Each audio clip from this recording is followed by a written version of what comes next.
ठीक है। ओके, सो ADHD, जैसे ऑब्वियसली इन दिनों जो reels, shorts, short form content, सबकी आदत होगी हर 10 सेकंड में नया चाहिए कुछ, राइट। कुछ देखा, ओके अच्छा लगा, फिर देखा नया चीज़, कॉन्टिन्यूसली हिट कर रहे हैं हम डोपामाइन को, कॉन्टिन्यूसली रिलीज हो रहा है, रिवॉर्ड मिल रहा है। हमारे पेरेंट्स जब उस टाइम पे लोगों के अंदर पेशेंस था, अगर बात भी करनी है, आप लेटर लिखो, चिट्ठी लिखनी होती थी, भेजना होता था, कब पहुंचती थी वो, कब उनको मिलती थी, कब वो पढ़ते थे, कब वो उसका रिप्लाई करते थे, और फिर कब उनके पास वो पहुंचती थी। इतना मतलब इतना पेशेंस था एक आंसर या फिर रिप्लाई पाने के लिए। अभी ऐसा हो गया कि ब्लू टिक नहीं आया या फिर डबल टिक आ गया, ब्लू टिक नहीं आया, एंशियस हो जाते हैं लोग, फ्रस्ट्रेट हो जाते हैं। ब्लू टिक आ गया, रिप्लाई नहीं किया किसी ने, लोगों के अंदर ईगो वगैरह आ जाता है, वो पेशेंस खत्म हो गया है बिकॉज ऑफ दीज। यही सोशल मीडिया की देन है ये सारी।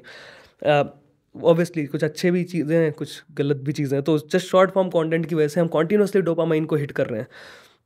अब होता क्या है, हमारा ब्रेन और हम आदत पड़ गई है, like it's a drug. Dopamine बहुत अच्छी चीज़ भी है, आपको मोटिवेशन में भी आपकी हेल्प करता ही है, बट अगर आप बार बार अपने आप को दे रहे हो ना, धीमे धीमे मोटिवेशन ही चला जाता है। आपको जस्ट रील्स चाहिए कॉन्टिन्यू, यू कांट सिट, आप थोड़ी देर तक बैठ नहीं सकते हो खाली। बट पॉर्न के साथ भी ऐसे होता है, लोगों को पॉर्न की तलाश में अच्छी पॉर्न, हाँ, अच्छी पॉर्न, हाँ, बार बार रोज नए वेब पेजेस, हाँ, पॉर्न, नई बोर हो जाते हैं वो वेबसाइट, नॉर्मल VPN, देखते देखते, है ना? हाँ। और फिर उन्हें और ज्यादा हिट चाहिए होता है, फिर वो धीमे धीमे लेवल बढ़ता जाता है उनके पॉर्न की कैटेगरी। ड्रग्स यूज की आप कितना ज्यादा, मतलब आपके ब्रेन, जो हम शुरुआत में बात कर रहे थे, द पावर ऑफ माइंड, मतलब आपके ब्रेन के पास इतना तो पावर है कि वो आपको नई नई चीजें जो आप कर रहे हो उन्हें वो डाइजेस्ट कर लेता है और फिर वो आपको नॉर्मल लगने लगती है। जो एक चीज आपको एक टाइम पे चीप डोपामिन जो आपका रिलीज कर रही थी, राइट, जब हमने पहली बार पॉर्न देखी, जब हमने पहली बार वो रील देखी तो वो चीप डोपामिन रिलीज करा, जब हमने पहली बार वो अच्छा गाना सुना तो वो चीप डोपामिन रिलीज हुआ, राइट।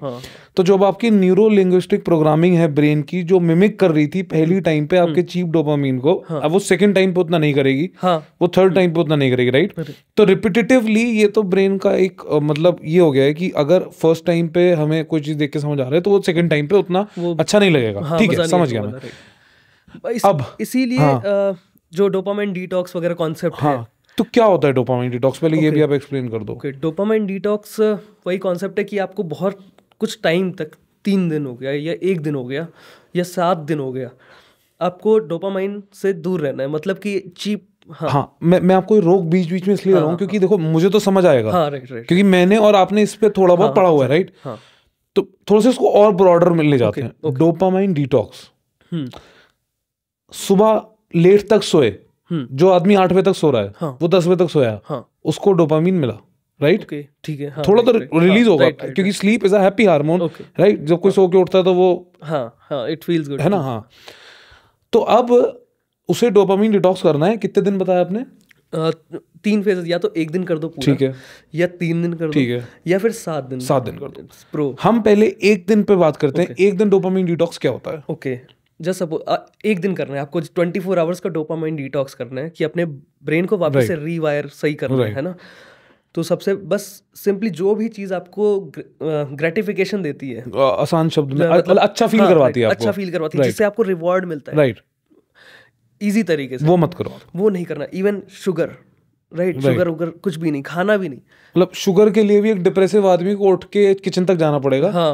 बट आई थिंक इसकी शुरुआत फोन से हो, फोन जो राइट, मतलब सबसे ओके। जैसे अगर आज की जनरेशन जो भी आज चल रहे हैं इन दिनों, उसके हिसाब से बताना है तो फोन हटा देना है बिल्कुल भी, ठीक है।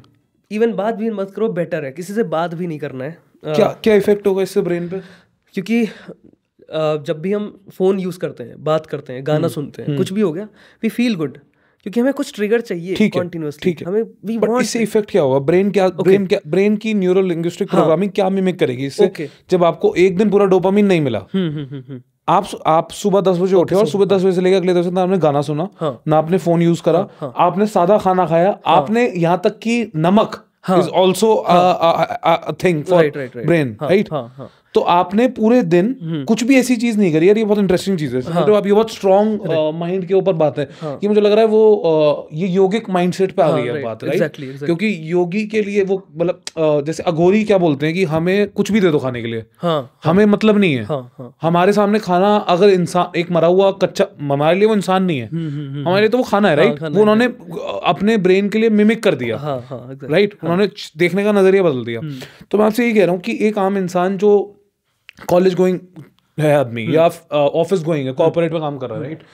तो उसके लिए मैं ये जानना चाह रहा था कि वो जब एक दिन नमक नहीं खा रहा है, एक दिन वो चीनी नहीं खा रहा है, एक दिन वो सादी फीकी दाल खा रहा है, वो चाय नहीं पी रहा है, चाय is also everything that gives you a certain amount of happiness, क्योंकि आपको रेगुलर लाइफ में तो फील नहीं होता है, क्योंकि वो तो हैप्पीनेस की बहुत सारी डोजेज हैं अलग अलग। इसको थोड़ा सा और एक्सप्लेन कर देता हूँ, आसान कर देता हूँ।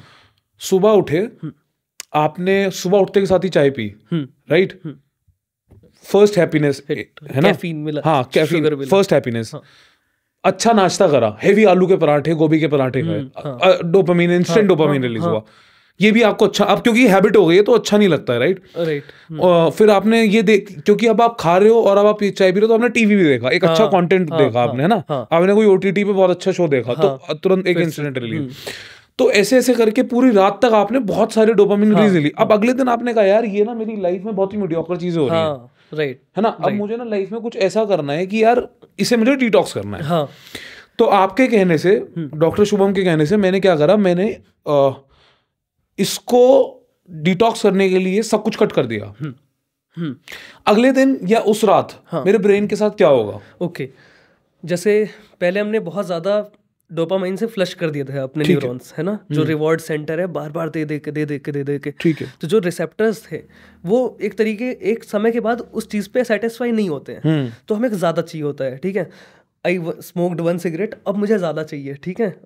फिर उसके बाद बढ़ता जाता है, ये चीज़ें बढ़ती जाती हैं।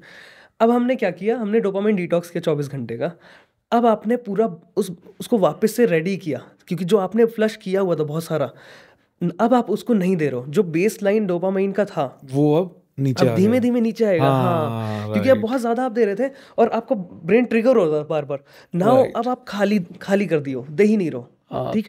अब वो धीमे धीमे जो थ्रेशोल्ड था ना, थ्रेशोल्ड बढ़ गया, अब वो धीमे धीमे नीचे आएगा, वो बेस लाइन पे आ जाएगा। ऐसे हो गया, मतलब जैसे जब मैंने फर्स्ट टाइम पॉर्न देखी और जब मैंने 100 टाइम पॉर्न देखी, तो डोपामीन लेवल तो नहीं आ रहा, बट अब मैंने जब 100 दिन बाद पॉर्न देखी, और तो मेरा वो डोपामीन जो है वो डायरेक्ट एकदम जाएगा, वो फर्स्ट डे वाला, right?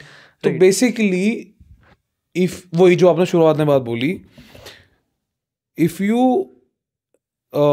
break a habit for a longer period of time, starting from day 1 and then skip it to day 3 and then skip it to day 7 and make a habit, है? Right. तो वो इसी से, हाँ exactly, मतलब हम रीवायर कर सकते हैं अपने आप को वापस। राइट।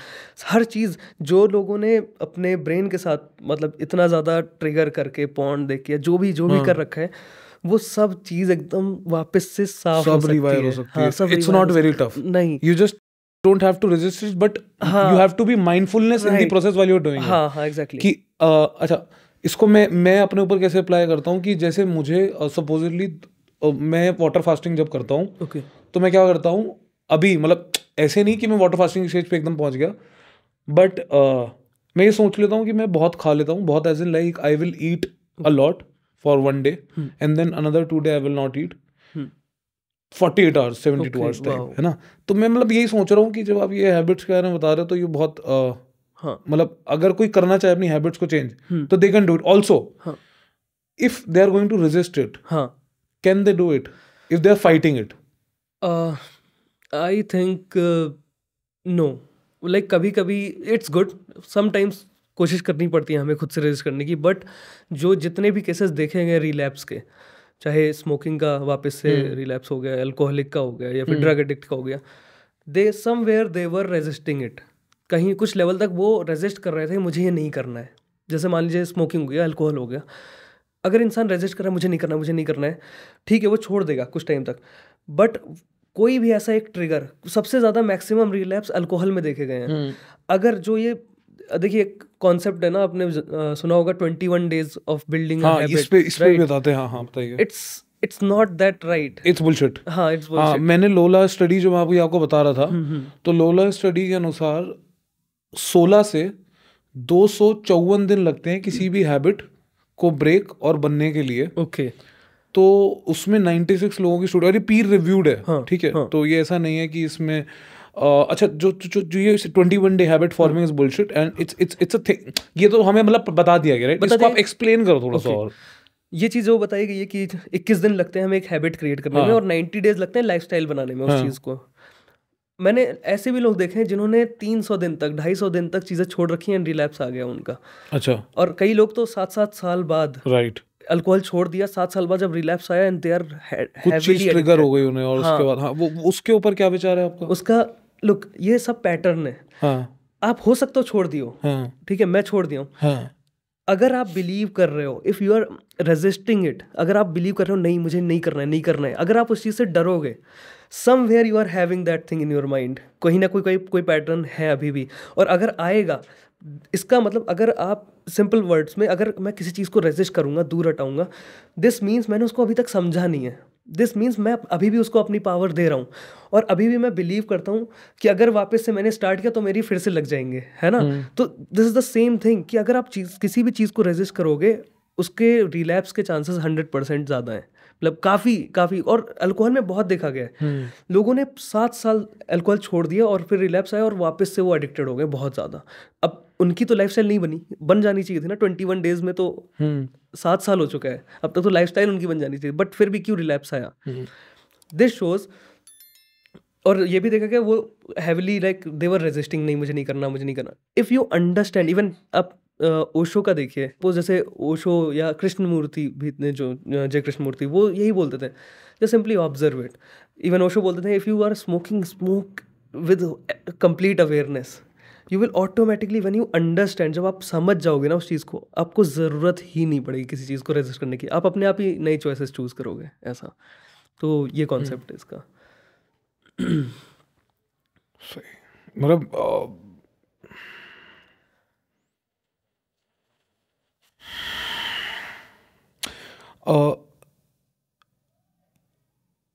आपका एंजाइटी और डोपामीन को लेके कोई विचार है? एंजाइटी और dopamine goes hand in hand, कुछ ऐसा है आपका विचार? यस, कुछ लेवल पे यस। क्योंकि एंजाइटी क्या है, एक तरीके की रेस्टलेसनेस है, राइट? जो चीज़ नहीं मिल रही है, राइट? या तो डर है, फियर है, या फिर रेस्टलेसनेस है। डोपामाइन क्या है, आपको रिवॉर्ड देता है। अगर मान लीजिए मुझे रिवॉर्ड मिल गया, I am happy now, right? कोई भी रिवॉर्ड मिल गया, जो भी मुझे चाहिए, आई एम हैप्पी नाउ।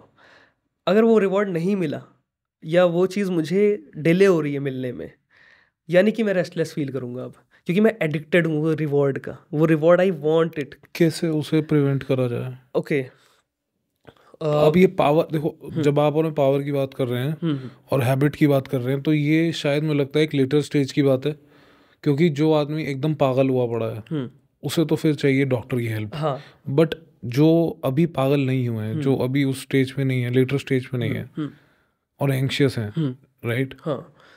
तो एक बार वो वाली बात आप बताओ। मुझे लगता है उनके लिए जो आप बता रहे थे कि 2 घंटे आगे पुश कर दो, ओके, 1 घंटा आगे, उसको थोड़ा सा अगर एक्सप्लेन करो। ओके, जस्ट सपोज कि किस चीज़ को लेके एंग्शियस है, या किसी चीज़ को लेके, ठीक है, कोई सिगरेट पीने को लेके बहुत एंग्शियस है, उसे छोड़नी है सिगरेट। ओके, हाँ, बार बार क्रेविंग आ रही है सिगरेट की, ठीक है। सबसे पहले तो हमें ये समझ जाना है, कभी भी नेवर पुश एनीथिंग, लाइक कभी भी फोर्स नहीं करना है, या फिर रेजिस्ट नहीं करना है। सबसे पहले हम समझ गए, सिगरेट समझ गए, ठीक है। Now if you are smoking, if you want it, craving है, स्मोक विद अवेयरनेस। आप अवेयरनेस से स्मोक करो, जस्ट ऑब्जर्व इट। इवन ये मेटाकॉग्निशन में यही चीज़ सिखाई जाती है। किसी भी चीज़ को आप ऊपर से अगर देखने लग रहे हो, आप उस इमोशनल बाउंड्री में नहीं हो। अगर आप स्मोक कर रहे हो, दारू पी रहे हो, अल्कोहल ले रहे हो, you just observe your self ऊपर से, like okay if I am drinking now, let me drink, ठीक है। यू आर अवेयर, कुछ सोच नहीं रहे हम। लोग क्या करते हैं, स्मोकिंग करते टाइम या ड्रिंकिंग करते टाइम अपने किसी स्टेट को सोचते हैं, कि उनके जीवन में कुछ परेशानी है उसके बारे में सोचेंगे, या कुछ अच्छा लगता है उसके बारे में सोचेंगे, right? They are not being aware of that thing. आप उस चीज़ के अवेयर हो जाओ, ओके ये करा क्या रहा है मेरे लाइफ में, ओके कैसा फील हो रहा है, लाइक अगर मैं पी रहा हूँ अब कैसा लग रहा है। एक बार आपने वो चीज़ जान गए, आपने उस चीज़ को दूर से ऑब्जर्व करने लगे. Now you are having power to change it automatically, अपने आप ही. Even to be very honest, I also like I had weed, I smoked weed. Starting में मुझे बैड ट्रिप आई थी, बट एंड जब मुझे बैड ट्रिप आई, 7 घंटे की बैड ट्रिप चल रही थी, मुझे लग रहा था भाई आज तो मैं मर जाऊंगा अगर सो गया तो.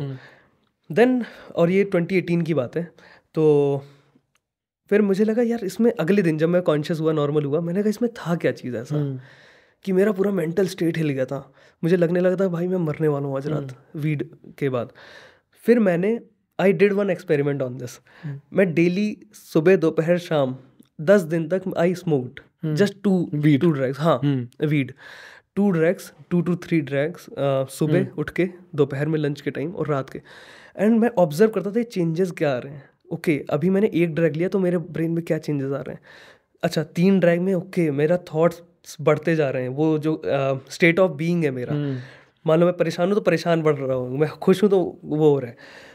तब मैं उस चीज़ को समझ गया. मैंने 10 से ऑलमोस्ट 10-12 दिन मैंने डेली किया ये चीज़. And I observed every day कि अच्छा ये चीज़ है, क्योंकि ऑब्वियसली लाइक मैं बीइंग उस टाइम पे चल रहा था, मेरा इंटर्नशिप चल रही थी मेडिसिन, तो मुझे जानना था भाई ऐसा हुआ क्या ये चीज़ मुझे, और इंटरेस्ट भी था. और फिर 10-12 दिन बाद जब मैंने ऑब्जर्व किया, ऑटोमेटिकली अब मुझे लाइक आई लेफ्ट इट 2018 में. मुझे ज़रूरत ही नहीं पड़ी. लोग कहते हैं अगर तुम डेली स्मोक करोगे तुम एडिक्टेड ना हो जाओ. मैंने छोड़ दिया. मतलब 10-12 दिन समझ गया, उसके बाद मैं समझ गया ओके ये चीज़ें होती हैं, because I was observing it. That's it. ज़रूरत ही नहीं है रजिस्ट करने की अपने आप. आई डोंट लाइक नाउ ऐसा. अच्छा, तो ये था. ठीक. अच्छा, तो ये जो एनर्जी ब्लॉक होती है, ओके, और जो कॉस्मिक फ्लो होता है, उस पे क्या विचार है, क्या है वो? ओके, ये थोड़ा सा स्पिरिचुअलिटी से रिलेटेड टॉपिक है. जैसे हमारे 5 तत्व जैसे हमें बोले गए ना, हमारे शरीर 5 चीज़ों से बना है. तो ये मुझे क्वेश्चन आता था कि ठीक है हमने जल वायु आकाश ये वो है ना, सारी चीज़ हो गई, जिसमें एक है आकाश, है ना. जैसे जल हो गया, वायु हो गया, ठीक है, अग्नि हो गया, हर चीज़ हो गया, धरती हो गया. एक आकाश कॉन्सेप्ट क्या होता है. फिर मैं ये घर पे पूछता था पेरेंट्स से, लोगों से, कि आकाश क्या होता है. लाइक ठीक है, मैं सॉइल पता है, मुझे पानी पता है, इससे हमारा शरीर बना है, बट आकाश क्या चीज़ है. Then I got to know afterward, जब मैं पढ़ाई रीड कर रहा था, आकाश इज ईथर. और ईथर जो अपने हिंदू फिलॉसफी में बोलते हैं, इट्स अ स्टफ. ये एक स्टफ है, ये भी एक चीज़ है जो कि दैट अवेयरनेस है, या फिर it's stuff beyond physical, metaphysical stuff है ये. उसी को ही कॉस्मिक फ्लो बोला कि जब आपके ब्रेन बॉडी में एथरिक फ्लो बढ़ता है. और कब बढ़ता है, जब आप सोते हो और आप जब मेडिटेट करते हो. तो इसमें ये बोला गया हम सोने के बाद चार्ज्ड क्यों फील करते हैं, because it's a unconscious meditation. और meditation is conscious sleep, right. तो आप जब सो रहे हो तो आपके ब्रेन में, मतलब बॉडी में एथरिक फ्लो बढ़ता है, जो कि फिफ्थ स्टफ है जो आपको एनर्जी देता है. दैट्स वाई आप थोड़ा सा नैप भी लो तो तब भी चार्ज फील करते हो. आपने कुछ खाया नहीं ना, या तो आप खाते तो आपको एनर्जी आती, तब समझते हैं हाँ मैंने कुछ खाया है. बट मैं 10 मिनट के नैप में एनर्जी, लाइक कैसे एनर्जी मतलब लग रही है, मुझे फील हो रही है, बिकॉज ये एथरिक फ्लो बोलते हैं इस चीज़ को. अब क्या होता है मेडिटेशन में, जब आप थॉटलेस स्टेट में होते हो, जब निर्मल स्थिति में रहते हो, उस टाइम पे एथरिक फ्लो ज़्यादा होता है, जैसा बताया गया हिंदू फिलॉसफी में. तो जब आप ओवर थिंकिंग कर रहे हो, फ्रस्ट्रेटेड हो, फिजिकल एक्टिविटी नहीं कर रहे हो, जैसे परमहंस योगानंदा, उन्होंने बहुत इंपॉर्टेंस दी थी योगा में कि आप जब स्ट्रेचिंग करते हो आपके बॉडी में एथरिक फ्लो बढ़ता है. तो जब आप इस टाइप के स्टेट में हो, जैसे फिजिकल एक्टिविटी नहीं है, ओवर थिंकिंग, फ्रस्ट्रेशन, कोई इश्यूज़ हैं बॉडी में, तो आपके बॉडी में एक तरीके से एथरिक पैचेस बन जाते हैं, जिसको एनर्जी ब्लॉक्स बोलते हैं. ये जो परमहंस योगानंदा की एक बुक है, आपने सुना होगा, ऑटोबायोग्राफी ऑफ योगी. उसमें भी ये बात की गई है कि आपकी बॉडी में एथरिक पैचेस होते हैं, या फिर कॉस्मिक ब्लॉक्स होते हैं, या फिर एनर्जी ब्लॉक्स होते हैं, इमोशनल ब्लॉक्स बोलते हैं लोग, कि यू आर नॉट असेंडिंग, ऐसा कॉन्सेप्ट है. हम उसको बढ़ाते कैसे हैं, दो चीज़ बेस्ट, जो अपनी योगा या कोई एक्सरसाइज और मेडिटेशन या माइंडफुलनेस, अपने आप ही वो आपका बढ़ेगा और आपके सारे इश्यूज इवन सॉल्व हो जाएंगे. ये थोड़ा डीप कॉन्सेप्ट है, इसके बारे में हम अलग से डिस्कस करेंगे. तो मुझे ये सब सुन के ना ओशो याद आ रहा है. ओशो के पास जब भी कोई उनका डिसाइपल जाता था, तो ओशो ने जो वो वाली बात बोली थी ना कि मेरे पास एक आदमी आया और उसने बोला कि सेक्स करना है, और उसे किसी और गुरु ने बोला था कि भाई नहीं मत करो, तो ओशो ने उसे बोला है कि भाई मैं तुझे क्यों बोलूँगी तुझे सेक्स नहीं करना, तू कर। क्योंकि अगर मैं तुझे ये बोलूँगा कि तू सेक्स नहीं कर तो तू और ज़्यादा करेगा, क्योंकि तू रेजिस्ट करेगा उसे, है ना। तो तू पहले सब कुछ कर ले, अपनी मर्जी का सारा कर ले, और फिर आ जा, है ना। और अगर विद इन प्रोसेस आप मर जाते हो उसमें, तो फिर तो उसमें किसी की भी गलती नहीं है, क्योंकि आप तो अपनी शर्तों पे मर रहे हो ना। आप अगर 50,000 सिगरेट पीते हो पूरी जिंदगी में, 1 लाख सिगरेट पीते हो पूरी जिंदगी में, तो आपको उसका एंड रिजल्ट पता है। आपको ये भी पता है कि अगर आप 10,000 सिगरेट छोड़ देते हो तो उसका एंड रिजल्ट क्या है। जैसे discipline is the key to success, right. Motivation नहीं है। और मुझे लगता है ओवरडूइंग, अगर आप चीज़ों को ओवरडू कर रहे हो और आप मतलब करे जा रहे हो, राइट, करे जा रहे हो, करे जा रहे हो, कहीं तो वो सर्कल ब्रेक होगा, राइट, कहीं तो वो एनर्जी आई, कहीं तो वो एनर्जी किसी ब्रेक होगी ना। सारा खेल मुझे लगता है इसी चीज का है ज्यादा, राइट। और मुझे जैसा अभी आप सोने और खाने की बता रहे थे, मतलब जैसे आपने बोला भाई तुम खाना तो तुमने खाया नहीं, फिर एनर्जी कैसे आ गई 10 मिनट के अंदर। तो मैं ये सोच रहा था कि जब सबकॉन्शियस माइंड में power of meditation, while when you're sleeping is the subconscious mind and the state is meditating, right? Yes. तो अगर सबकॉन्शियस माइंड में ब्रेन को इतनी ज्यादा पावर मिल जाती है कि it can be happy, it can do things, it can have positive energy around the human, right. तो अगर कॉन्शियस माइंड में कोई आदमी मेडिटेट करे तो आई थिंक वो और ज्यादा मार्वलस हो सकती है चीजें, हैं? राइट। बट वही है कि आपको उस माइंडफुलनेस में जाना है, रादर चैलेंजिंग इट, क्योंकि अब देखो, है ना, आसान भाषा में समझ में आ रहा है लोगों को। जैसे आपने बोला ये बहुत सही कि लाइक अगर आप सो रहे हो, it is a kind of meditation, right, और आपका सबकॉन्शियस माइंड ओपन है। जैसे आप डिज्नी का एग्जांपल ले लो, या फिर जो जिन्होंने बेंजीन का स्ट्रक्चर बनाया था, ये सारे आइडियाज उनको नींद में, स्लीप में आए थे, सपने में। बेंजीन का जब स्ट्रक्चर बनाया था तो उन्होंने सपने में बहुत दिनों से ढूंढ रहे थे कि बेंजीन का स्ट्रक्चर क्या बनाऊं, क्या लाइक, ठीक है, मॉलिक्यूलर स्ट्रक्चर। उन्होंने सपना देखा कि एक सांप अपनी पूंछ खा रहा है, and then he woke up अचानक से, और वो उन्हें आइडिया आ गया, ओके ये है benzene, because he was searching that, वो ढूंढ रहे थे इसका आंसर। और एक तरीके से सपना है ना, जैसे सिगमंड फ्रॉइड ने बोला है, फादर ऑफ साइकोएनालिसिस, तो उन्होंने बताया कि sleep dreams are the like railroad towards your subconscious mind, एक रास्ता है ये, ठीक है। और जो भी सपना आता है आपको, वो एक मेटाफर तरीके से आएगा, मेटाफोरिकल वे में, या पोएट्री तरीके से। कोई इन्फॉर्मेशन होगी जो आपके अनकॉन्शियस इन्फॉर्मेशन होगी, वो एज अ पोएट्री आएगी आपको। वही जो इंटरप्रिटेशंस ऑफ ड्रीम्स बुक्स हैं, ये सब यही बताती हैं कि अगर आपने उस पोएट्री को समझ लिया ना, you will understand okay what जो भी आपके सबकॉन्शियस माइंड में क्या है। तो ये बहुत पावरफुल है। Even you will get answers, जो भी आपको ढूंढ रहे हो, जस्ट आप सोचो उसके बारे में कुछ दिन, रात में सोच लो कि इसका आंसर क्या है, and sleep, you will get the answer. मुझे लगता है वॉशरूम से ज्यादा आइडियाज आदमी को सोते हुए आते हैं, है ना, मतलब। और मैं मतलब मेरे को मैक्सिमम आइडियाज सोते हुए आते हैं। राइट। और लोग, मतलब सही बोल रहे हो आप, ये कि सोते हुए ज्यादा आप अवेयर भी होते हो। वही मेडिटेशन है एक तरीके का, जो स्लीप भी है ये भी एक तरीके की मेडिटेशन ही है। बट अगर आप कॉन्शियस रह के अगर वो मेडिटेट करो तो दैट्स मोर क्या पावर हो सकता है। ठीक, तो हम एक आप सॉन्ग्स और मूवी और वो बता रहे थे आपको कि ये जो इसमें है कि okay, programming subconscious mind bye songs, उसमें आपने 2-3 चीज़ें और बताई थी, उसको थोड़ा सा एक्सप्लेन करो आप। ओके, सबकॉन्शियस माइंड की लैंग्वेज क्या है, जैसे कि जस्ट टेक एग्जांपल कि आप मूवी देख रहे हो, ठीक है, और उसमें हॉरर सीन आया, कोई डर गए, ठीक है, या फिर कोई सैड इमोशनल सीन आया तो आपको रोना जैसा फील हो रहा है, राइट।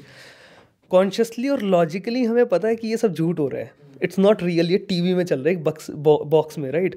लॉजिकली हमें पता है, और बट आपकी बॉडी रिएक्ट कर रही है, आपकी बॉडी में इमोशंस आ रहे हैं, फीलिंग्स आ रही है, आपको रोना आ रहा है, आप डर जा रहे हो, आपकी बॉडी इनफैक्ट हार्ट बीट बढ़ जा रही है जब भी एक हॉरर सीन आया, राइट। हार्ट बीट बढ़ गई, सारा ब्लड आपका ऑक्सीपिटल लोब की तरफ चला गया, फ्रंटल लोब से ब्लड पेरिफेरी पे जाने लगा कि आपकी बॉडी डर गई, राइट। तो लॉजिकल माइंड, मतलब लॉजिक तो मैटर नहीं कर रहा है, यानी कि किया। तो अब लैंग्वेज क्या है, हम इससे ये समझ सकते हैं हमारे सबकॉन्शियस माइंड, क्योंकि जो भी हमारे बॉडी में रिएक्शंस हो रहे हैं ऑटोमेटिक वाले, वो सारे सबकॉन्शियस माइंड से हो रहे हैं, ठीक है। अब इसकी लैंग्वेज क्या है, इससे हम समझ सकते हैं जैसे विजुअल्स, जो टीवी में देख रहे हो, जो दिख रहा है, वो एक विजुअल, वो एक लैंग्वेज होगी जो हमारे कॉन्शियस माइंड से सबकॉन्शियस माइंड में जा रही है डायरेक्ट, ठीक है।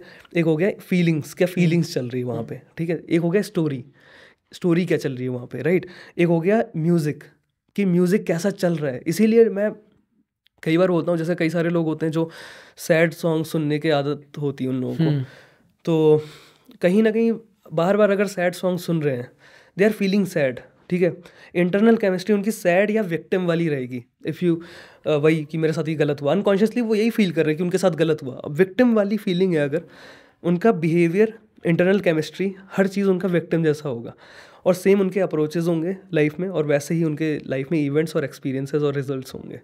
सो it's better to listen cheerful songs. हमारे जैसे यहाँ जैसे संस्कृत में भी जस्ट लिसन, कोई भी क्लासिकल म्यूजिक सुनिए, इट इज़ सो पीसफुल। कोई फ्लूट हो गया है ना, कृष्ण जी की बांसुरी वाली या जो भी चीज़ है, it's so peaceful and it relaxes you. तो इस तरीके से, तो ये 5 चीज़ें हैं, जो 4-5 चीज़ें हैं जो लैंग्वेज आपके सबकॉन्शियस माइंड की, फीलिंग्स है, इमोशंस है, विजुअल्स है, स्टोरीज है और म्यूजिक है, ऐसा। अच्छा, वो एक हार्ट के ऊपर एक आपने एक रील बनाई थी, राइट? हाँ, उसको थोड़ा सा एक्सप्लेन करो आप। ओके, सो हार्ट इंटेलिजेंस पे जो मैंने बताया था, जो टेक्निक अनहाता मेडिटेशन, इवन कुछ लोग इस चीज़ को स्यूडो साइंस बोल रहे थे। Then I showed some proofs जो रिसर्च वगैरह में दिखाया गया है। जैसे अपने यहाँ विज्ञान भैरव तंत्र में एक टेक्निक है हार्ट अनहाता मेडिटेशन, कि जस्ट आपको आंख बंद करनी है और अपने हार्ट रीजन का अवेयर होना है। आपको वो बीट फील करनी है। बीट नहीं, हार्ट भी नहीं, इनफैक्ट अगर सिंपल बोलूँ तो चेस्ट रीजन का बस अवेयर होना है। ठीक है। ओशो ने अपनी टेक्निक बताई थी कि जस्ट आपको ये फील करना है कि एज इफ आपका जो हार्ट है वहाँ फ्लेम में एक जल रही है, आग जल रही है, वो फ्लेम, और फ्लेम का ऑरा है body and you are here. तो ऐसे टेक्निक सी कि आपकी बस अवेयरनेस यहाँ पे लानी है और आँख बंद करके, ठीक है। अब यूएस लाइक वेस्ट साइड जो कॉन्सेप्ट दिया इन्होंने, brain heart coherence technique, same चीज़ है जो विज्ञान भैरव तंत्र में बताई थी technique. Brain heart coherence technique में ये बताया गया है, आप आंख बंद करिए, आप अपना हार्ट लाइक चेस्ट रीजन पे हाथ से टच करिए और ब्रीदिंग स्लो कर लीजिए और पॉजिटिव इमोशंस कल्टीवेट करिए। हार्ट मैथ इंस्टीट्यूट भी ये चीज़, इसके ऊपर काफ़ी रिसर्च पेपर डाला है उन्होंने, कि आपके जब भी आप बस 3 मिनट की ये प्रैक्टिस है, आपने आंख बंद किया फर्स्ट स्टेप, ब्रीदिंग अपनी स्लो कर ली, हाथ यहाँ पे टच किया, because where your sensation goes your awareness goes, जहाँ टच करूँगा वहाँ अवेयर हो जाऊँगा मैं, ये किया। एंड देन ब्रीदिंग स्लो करके यहाँ फील कर रहे हैं and you are feeling love, compassion, gratitude, किसी के लिए भी या किसी चीज़ के लिए भी। बस ये 3 मिनट के इस प्रोसेस में ये देखा गया है 1400 to 1700 केमिकल्स रिलीज होते हैं जो अपनी बॉडी को रिपेयर करते हैं, राइट। खैर दे आर ग्रेट, लाइक इन्होंने जो रिसर्च के साथ इन्होंने प्रूफ दिए हैं, बट ये हमारे विज्ञान भैरव तंत्र में ऑलरेडी था अनहाता मेडिटेशन करके। उसमें 2-3 तरीके से बताया था, आपको टच करना है, आपको एज्यूम करना है, या फिर लोटस फील करना है। तो we were already having this, like हमारे पास हमेशा से ये नॉलेज थी। ऐसा ठीक है। Heart coherence